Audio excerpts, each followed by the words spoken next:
Ibu Bapak yang dikasihi Tuhan, kembali pada malam ini kita berjumpa beberapa menit ke depan menikmati sapaan kasih dan ketukan cinta Tuhan dengan perenungan firman Tuhan melalui satu tema yang mengatakan melihat yang tak terlihat.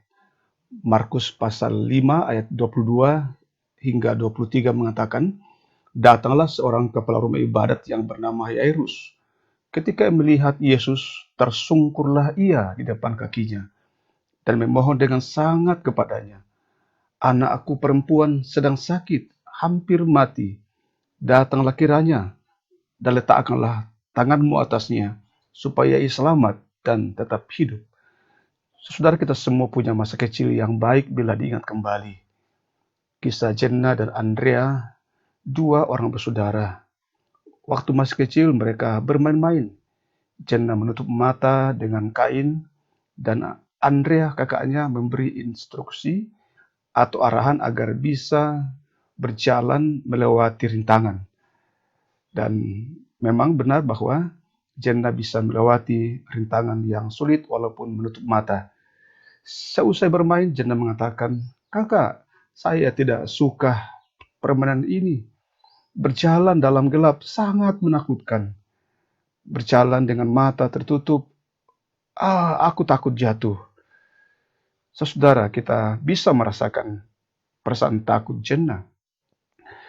Saudaraku yang dikasih Tuhan, sadar atau tidak sadar kita orang dewasa pun terkadang juga berjalan dalam ketakutan.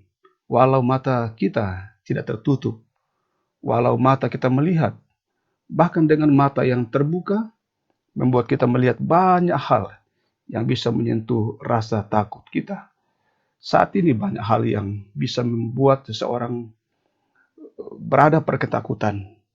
Sakit, kanker, berbagai macam penyakit saat ini, juga ketakutan terhadap masa depan anak-anak, usaha dan pekerjaan, masalah keluarga, ketakutan terhadap hubungan suami istri yang terkadang tidak harmonis, dan situasi bangsa dan masalah global yang saat ini masih menjadi pergumulan bersama.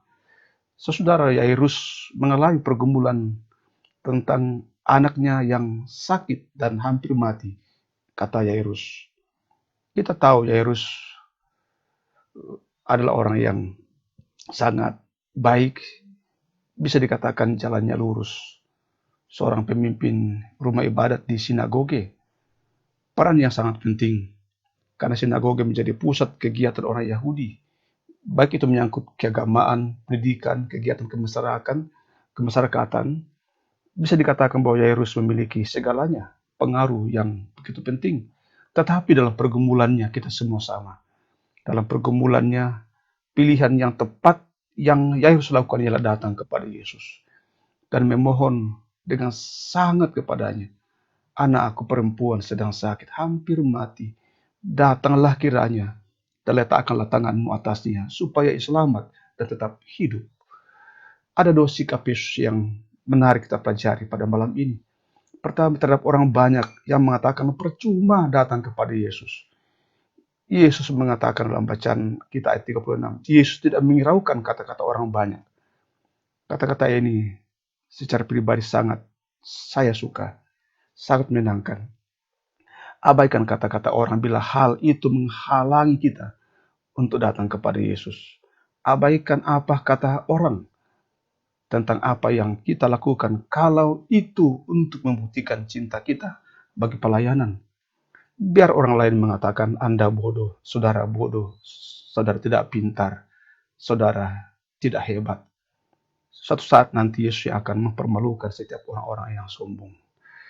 Hal yang kedua ialah Yesus mengatakan kepada Yairus, jangan takut, percaya saja. Saudara, Yesus menuntun Yairus untuk melihat apa yang tidak terlihat oleh mata. Ketika Yesus mengatakan jangan takut, percaya saja. Sesungguhnya Yesus hendak mengajarkan kepada Yairus dan kepada kita bahwa jangan batasi pandanganmu dengan apa yang tak terlihat. Jangan batasi pendengaranmu dengan apa yang tidak dapat kita dengar. Jangan dikendalikan dengan logika yang sesat, yang membatasi kuasa Tuhan. Yesus meminta agar kita datang kepadanya, mempercayakan seluruh kehidupan kita. Artinya, hiduplah dengan mengandalkan kuasa dan kasih Tuhan Yesus. Tahun 2021 kita masih bergumul dengan hal yang sama. Di tahun 2020 terkhusus COVID-19. Seperti Yairus, marilah kita datang kepada Yesus memohon kuasa dan kasih-Nya.